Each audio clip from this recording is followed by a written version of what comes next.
Baik, shalom. Sekali lagi, shalom.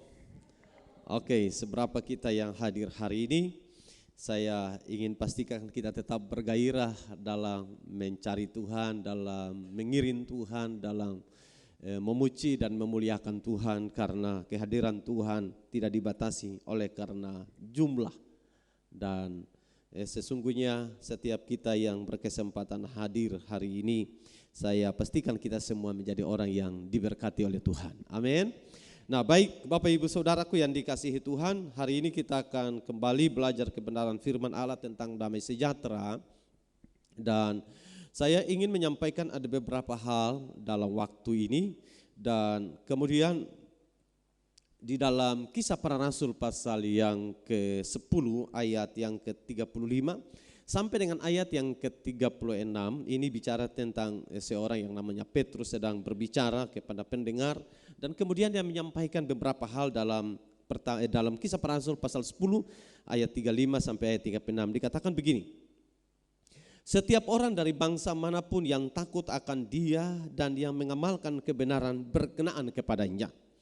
Ayat 36, itulah firman yang Ia suruh sampaikan kepada orang-orang Israel, yaitu firman yang memberitakan damai sejahtera oleh Yesus Kristus yang adalah Tuhan dari semua orang. Perhatikan bagian-bagian dari ayat ini. Dalam ayat yang ke-35 dikatakan bahwa setiap orang dari bangsa manapun yang takut akan Dia dan yang mengamalkan kebenaran berkenaan kepadanya. Kata berkenaan kepadanya ini menjadi momentum, katakanlah kita bisa berkata bahwa ini kata kunci. Kata kunci bagaimana damai sejahtera itu dimiliki. Karena dalam ayat yang ke-36 dikatakan bahwa itulah firman yang Ia suruh sampaikan kepada orang-orang Israel, yaitu firman yang memberitakan damai sejahtera.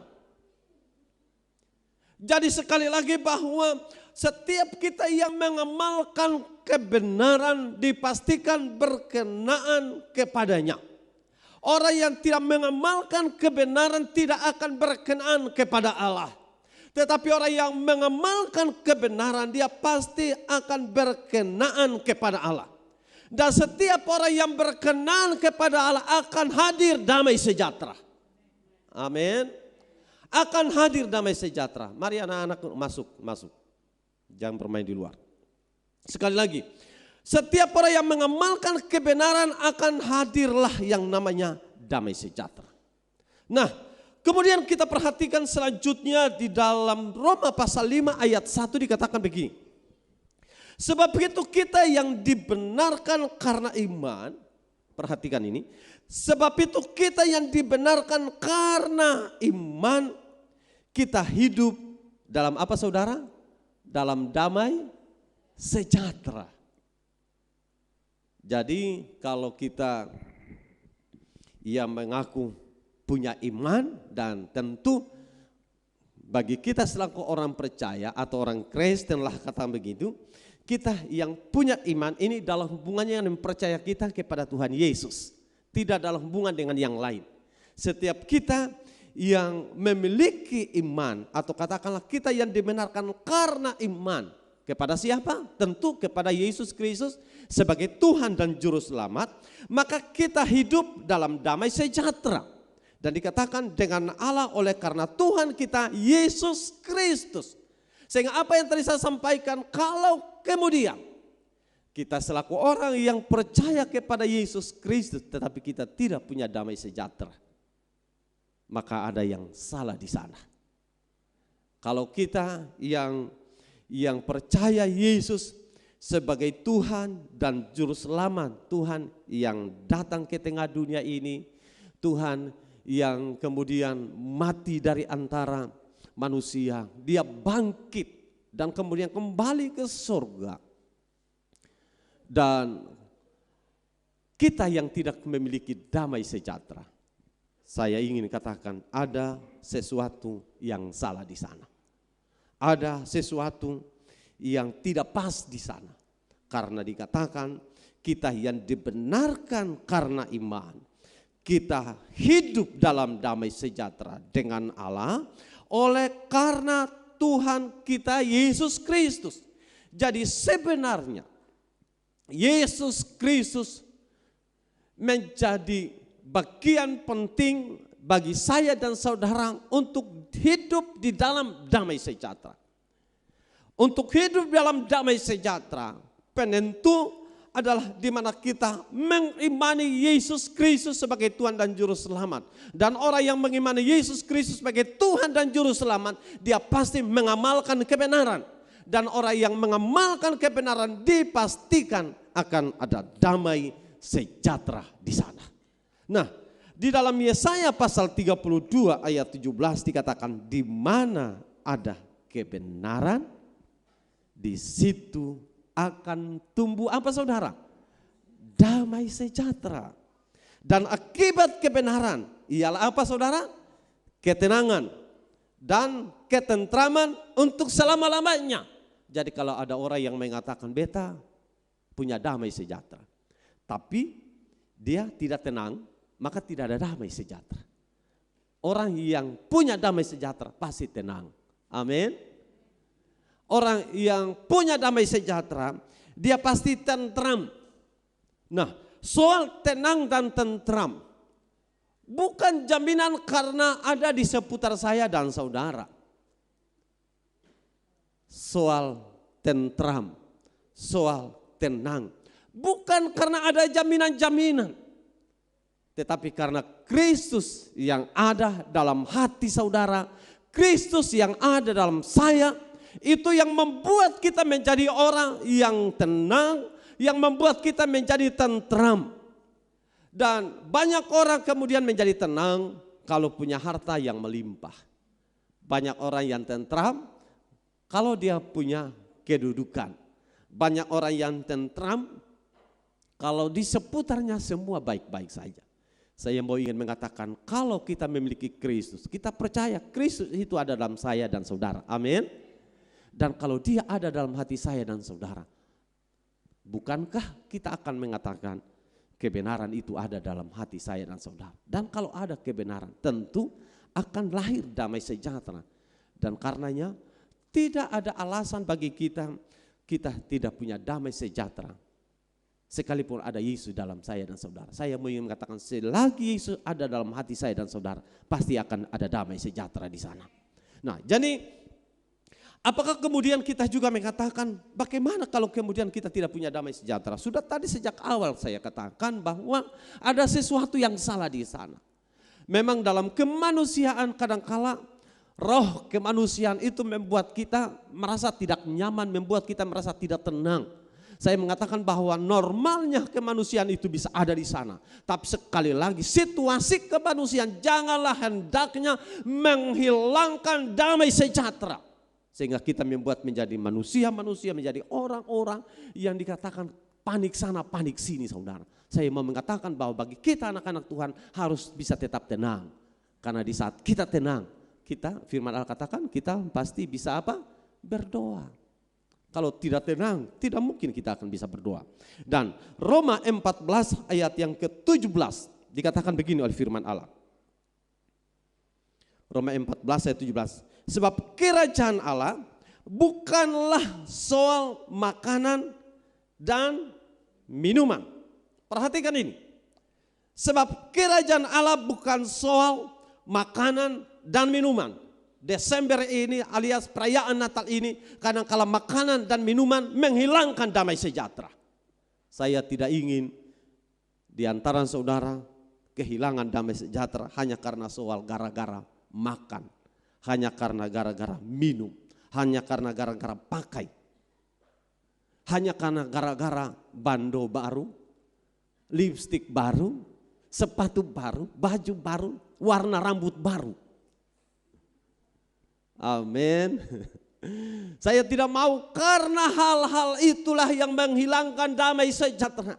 Karena tentang soal kerajaan Allah ini bukan soal makanan, soal minuman, tetapi dikatakan soal kebenaran, damai sejahtera dan sukacita oleh Roh Kudus. Apakah kemudian Bapak Pendeta tidak penting soal makanan, soal minuman, soal pakai? Penting juga. Tapi itu bukan penentu damai sejahtera. Amin. Penting kalau baju baru terus ya, puji Tuhan.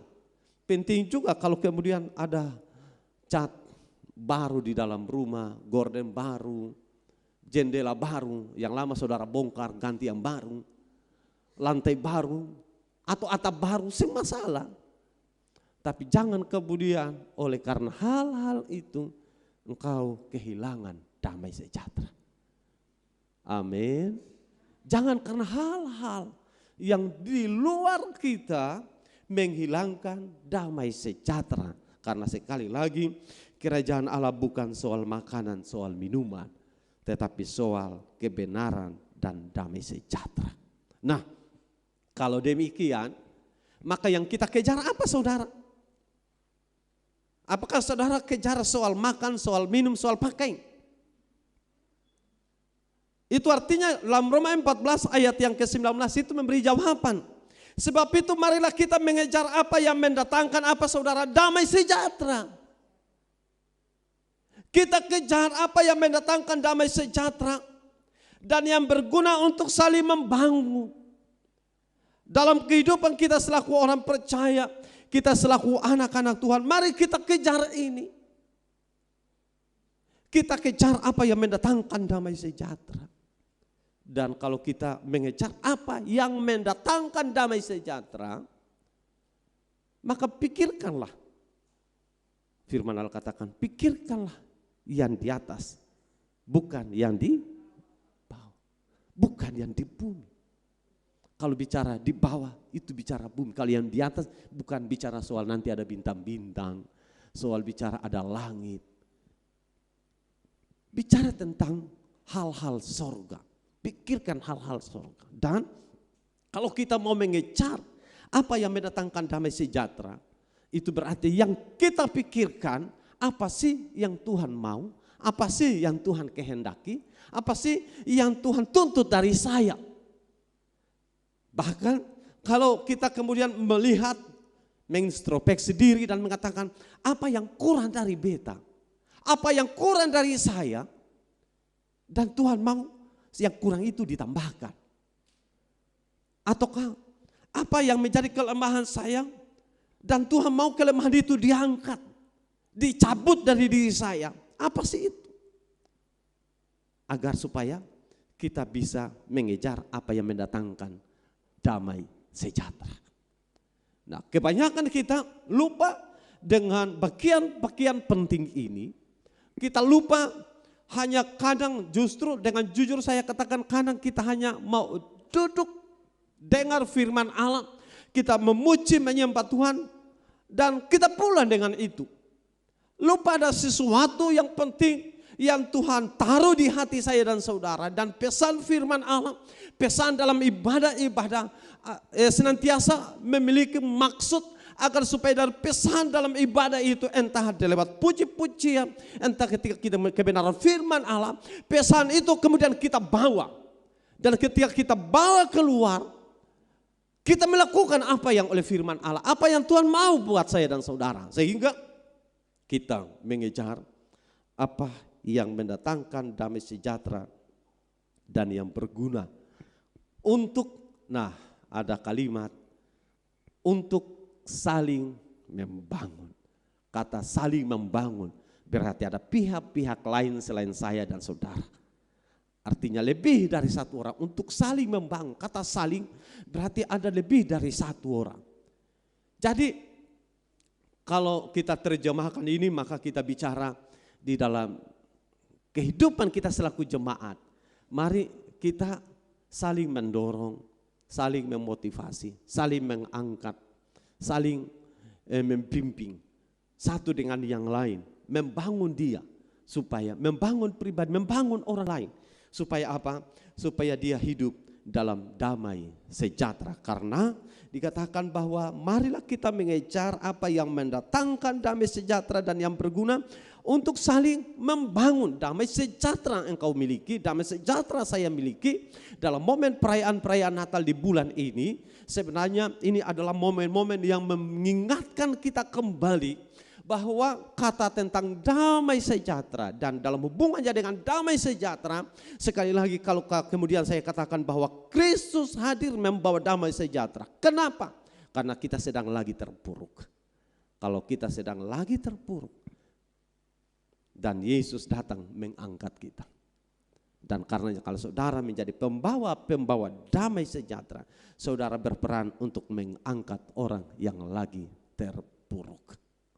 Dan itu tugas saya, itu tugas kita semua. Nah, bukankah kita percaya rahasia tentang soal damai sejahtera? Dan Kristus sumber damai sejahtera. Kalau Kristus sumber damai sejahtera, Roma 15 ayat 33, Allah sumber damai sejahtera menyertai kamu sekalian. Nah, perhatikan kata Allah sumber damai sejahtera. Berarti apa yang Paulus katakan di pasal sebelumnya, soal kerajaan Allah bukan soal makan, bukan soal minum. Dan dalam Roma pasal yang ke-15 ayat 33 bahwa Allah sumber damai sejahtera. Jadi kalau Allah sumber damai sejahtera, kalau kita kehilangan damai sejahtera, kita jangan cari ke yang lain-lain. Kadang orang mau mencari damai di pantai, di tempat rekreasi, naik ke gunung-gunung. Tapi saya mau katakan, Allah sumber damai sejahtera. Kalau Allah sumber damai sejahtera, maka pantai bukan solusi, gunung bukan solusi, tempat rekreasi bukan jawaban. Kristus sumber damai sejahtera, karenanya di hadirat Tuhan damai sejahtera yang kau miliki. Boleh engkau kadang bisa lari naik ke gunung, saudara berdoa, boleh saja kalau itu. Tapi kalau kemudian dikatakan menghilangkan stres, lalu ke tempat rekreasi, saya mau katakan sama saja saudara. Di hadirat Tuhan kita dapatkan damai sejahtera itu. Nah, karena apa? Karena Allah sumber damai sejahtera. Kenapa harus ada damai sejahtera? Kenapa damai sejahtera itu harus saudara miliki? Kenapa semua kita harus memiliki damai sejahtera? Perhatikan dalam 1 Korintus pasal 14 ayat yang ke-33 dikatakan. Sebab Allah tidak menghendaki kekacauan. Kenapa harus ada damai sejahtera? Karena Allah tidak kehendaki kekacauan. Nah, bicara kekacauan bukan sesuatu yang terjadi hanya sebatas di luar saja. Tapi hati kita kadang kacau juga, pikiran kita kacau juga saudara. Kadang kalau secara pribadi kita menjadi kacau. Dan biasanya kalau kita menjadi kacau, kadang kita sendiri tidak bisa mengurus diri saudara. Allah tidak mau itu. Karena Allah mau apa saudara? Allah mau ada damai sejahtera. Dan kalau ada damai sejahtera, berulang kali sudah saya sampaikan bahwa kalau ada damai sejahtera di hati saudara, di hati kita semua, maka kita akan menjadi pribadi-pribadi yang bergairah menjalani hari-hari itu. Menjalannya dengan antusias, menjalannya dengan semangat, menjalaninya dengan penuh harapan. Tapi kalau kita tidak punya damai sejahtera, kita akan jalani hari dengan sangat-sangat berat. Walaupun mungkin saudara punya banyak fasilitas pendukung dalam kehidupan saudara. Tapi sekali lagi saya mau katakan, engkau akan jalani hari-hari itu dengan sangat-sangat berat. Karenanya damai sejahtera itu penting buat saya dan saudara.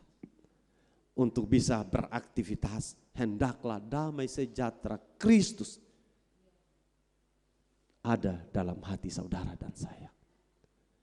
Beratnya tekanan, beratnya tantangan kehidupan, saya mau mengatakan kejar damai sejahtera. Kejar damai sejahtera. Karena kalau engkau kejar damai sejahtera, kekacauan di mana-mana, kekacauan di seputar kiri dan kanan saudara, saudara tetap tenang saja. Kata kita tenang saja tidak berarti kita tidak berpikir solusi sesuatu yang sedang lagi kacau. Bukan menjadi orang yang istilahnya acuh tahu, itu bukan. Beda. Orang yang tenang dan kata acuh tahu itu beda. Orang yang tenang itu sedang berpikir, apa sih solusi yang bisa saya lakukan? Tetapi dia tidak dikontrol oleh keadaan, saudara. Dia yang kontrol keadaan itu, saudara. Di ibarat begini, saat lagi badai, dia berdiri di pinggir pantai. Dan ketika ada badai, dia tidak pusing dengan badai itu. Karena dia sedang berpikir bagaimana menghindar dari badai. Bukan kemudian dia terpengaruh dengan badai itu. Nah, hal yang sama dalam menjalani hari-hari kehidupan. Tidak ada orang, tidak seorang pun yang bebas dari badai kehidupan saya dan saudara. Tapi janganlah hendaklah badai di seputar saya dan saudara yang mengontrol kehidupan saya dan saudara. Karena kalau badai yang mengontrol kehidupan saya dan saudara, kita menjadi orang yang kehilangan kendali. Kita yang layak harus bisa mengendalikan badai yang sedang kita hadapi. Sehingga kita bisa dengan tenang berpikir, dengan tenang melangkah, dengan tenang bertindak. Dan bahkan kita justru tidak terpojok dengan situasi-situasi yang menurut kita itu sulit dan akhirnya kita kehilangan arah. Saya sangat mengharapkan karena Tuhan tidak janji tidak akan ada masalah. Tidak ada tantangan. Tidak ada persoalan. Tidak ada sakit penyakit. Tapi Tuhan memberi jaminan Dia menyertai kita. Amin. Kalau Dia menyertai kita, berarti Dia setia dengan kita. Kalau Dia setia dengan kita, maka Allah yang kita sembah, Allah yang kita puji, Allah yang kita tinggikan, Allah yang sudah tentu mengerti apa yang engkau alami, apa yang engkau rasakan, apa yang engkau sedang hadapi. Allah mengerti dan bukan sebatas Allah mengerti. Tapi Allah bertindak menolong saya dan saudara. Sehingga selalu firman Allah katakan bahwa Dia akan menolong kita tepat pada waktunya. Dan pertolongannya tidak pernah terlambat. Dan kalau pertolongannya tidak terlambat, itu artinya Dia itu setia menolong kita. Nah, Bapak Ibu Saudara yang dikasihi oleh Tuhan, ini bagian-bagian yang perlu saya sampaikan di dalam merayakan masa-masa perayaan Natal dan Tahun Baru. Dan kita sedang ada pada bulan dan minggu-minggu terakhir di tahun 2021 ini. Saya rindu agar supaya sebagaimana yang sudah saya sampaikan di dalam ibadah hari ulang tahun gereja, dan saya rindu agar supaya di tahun 2022 kita ini bermultiplikasi. Dan saya bisa mengatakan begini, pelipat gandaan potensi saya, potensi saudara, kita lipat kali gandakan. Amin. Nah, kita juga bicara bagaimana bermultiplikasi. Kita coba istilahnya kita buat sesuatu yang double, saudara. Jadi kalau contoh tahun 2021 ini kesetiaan kita 1 minggu atau 1 bulan cuma 1 kali, maka di dalam tahun 2022 maka kesetiaan kita dari 1 kali menjadi 2 kali. Amin. Jadi kita semua lipat kali gandakan. Kesetiaan, komitmen kita, kesungguhan kita lipat kali gandakan. Bahkan pelayanan, semangat dan gairah kita lipat kali gandakan. Agar supaya apa? Kita menjadi orang yang tidak sama dengan tahun 2021.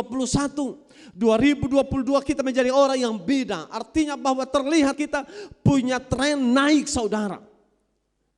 Dan kalau kita punya tren kesetiaan kita naik, maka sebenarnya itu merupakan sebuah apresiasi. Lain soal kalau kemudian di tahun 2021 kita setia, tapi kemudian di tahun 2022 kita tren turun. Itu kemunduran namanya. Tapi kalau di tahun 2021 dia naik, itu tanda tren naik, artinya ada kemajuan. Dan saya rindu di tahun 2022 kita punya tren itu, saudara. Amin. Kita punya itu, saudara.